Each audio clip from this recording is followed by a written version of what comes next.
आइए जानते हैं देश भर से जुड़ी 10 बड़ी खबरों के बारे में। हमारी पहली खबर 17 फरवरी को वलयाकार सूर्य ग्रहण। जी हाँ, 17 फरवरी 2026 को साल का पहला वलयाकार सूर्य ग्रहण लगेगा, जिसे आम भाषा में रिंग ऑफ फायर कहा जाता है। यह गोखलीय घटना भारत में दिखाई नहीं देगा, इसीलिए देश में इसका सूतक काल माना नहीं जाएगा और मंदिर खुले भी रहेंगी। यह ग्रहण अंटार्कटिका में वलयाकार रूप में दिखेगा, जबकि दक्षिण अफ्रीका, दक्षिण अमेरिका और हिंद अटलांटिक व पैसिफिक महासागर के कुछ हिस्सों में आंशिक रूप से नजर आएगा। ज्योतिषाचार्यों के अनुसार ग्रहण का विभिन्न राशियों पर प्रभाव पड़ सकता है, लेकिन भारत में दृश्य न होने के कारण धार्मिक गतिविधियों पर कोई रोक नहीं लगेगी। वहीं आज की दूसरी खबर, अमावस्या में पंचांग शुरू। जी हाँ, पंचांग के अनुसार 17 फरवरी की सुबह 9:05 से प्रचंड प्रभाव होगा, जो 21 फरवरी शाम 7:07 तक रहेगा। इस दौरान कुछ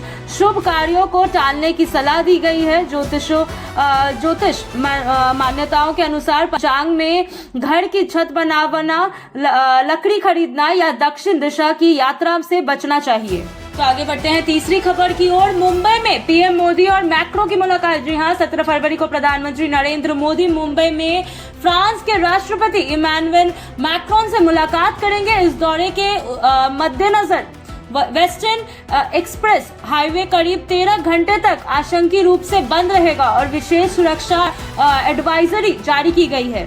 तो वहीं आगे बढ़ते हैं चौथी खबर की ओर। बांग्लादेश में तारिक रहमान का शपथ ग्रहण। जी हाँ, बांग्लादेश में 17 फरवरी को तारिक रहमान प्रधानमंत्री पद की शपथ लेंगे। इस समारोह में भारत और पाकिस्तान समेत 13 देशों को आमंत्रित किया गया है। भारत की ओर से कौन प्रतिनिधित्व करेगा, इसे लेकर कूटनीति हलकों में चर्चा जारी है। आगे बढ़ते हैं पांचवी खबर की ओर। अमित शाह करेंगे कॉर्पोरेटिव मंत्रियों की हाई लेवल बैठक। जी हाँ, केंद्रीय गृह मंत्री और सहकारिता मंत्री अमित शाह 17 फरवरी को गुजरात में देश भर के सलाहकृत मंत्रियों के साथ उच्च स्तरीय बैठक करेंगे। बैठक में सहकारी क्षेत्र को मजबूत बनाने और पारदर्शिता बढ़ाने पर चर्चा होगी। तो वहीं बढ़ते हुए छठवीं खबर की ओर। कांग्रेस का 17 फरवरी को विधान भवन घेराव। जी हाँ, कांग्रेस ने 17 फरवरी को विधान भवन घेराव का ऐलान किया है। प्रदेश अध्यक्ष अजय राय ने मनरेगा और अन्य मुद्दे पर सरकार की कथित विफलताओं को गिनते हुए प्रदर्शन की घोषणा की है। पार्टी कार्यकर्ताओं ने बड़ी संख्या में शामिल होने की अपील की गई है। तो वहीं आज की सातवीं खबर बताएगी मोहन भागवत का लखनऊ दौरा। जी हाँ, राष्ट्रीय स्वयंसेवक संघ प्रमुख मोहन भागवत 17 फरवरी को ट्रेन से लखनऊ पहुंचेंगे। उनके आगमन को लेकर रेलवे स्टेशन और आसपास के क्षेत्रों में सुरक्षा की व्यवस्था और व्यापक इंतजाम किए गए हैं। इस दिन लखनऊ में विकसित भारत समृद्ध उत्तर प्रदेश कार्यक्रम का आयोजन भी होगा।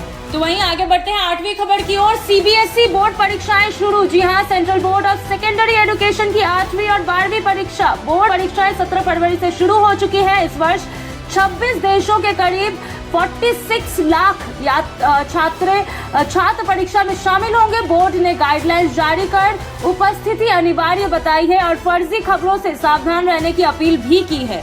तो वहीं आज की 9वीं खबर बताती है कि बिहार बोर्ड मैट्रिक परीक्षा और सेना भर्ती रैली शुरू हो चुका है। जी हाँ, बिहार विद्यालय परिषद परीक्षा समिति की 10वीं और परीक्षा 17 फरवरी से शुरू हो चुकी है, जिसमें 15.12 लाख छात्र शामिल होंगे। साथ ही 17 से 18 फरवरी तक मुजफ्फरपुर में अग्निवीर भर्ती रैली आयोजन की जाएगी, जिसमें 15 जिलों के अभय तीर्थ भाग लेंगे। तो वहीं आज की आखिरी और 10वीं खबर, दिल्ली में एआई समिट और थोक महंगाई में बढ़ोतरी। जी हाँ, दिल्ली में आयोजित एआई इम्पैक्ट समिति में प्रधानमंत्री नरेंद्र मोदी ने उद्घाटन किया और 300 से अधिक कंपनियों ने एडवांस इनोवेशन पेश किया। वहीं आर्थिक मोर्चा पर जनवरी में थोक महंगाई पर दर बढ़कर 1.81% पर पहुंच चुकी है, जो पिछले 10 महीनों में सबसे अधिक है। मेटल, मैन्युफैक्चरिंग और खाद्य वस्तुओं की कीमतों में बढ़ोतरी इसका मुख्य कारण है।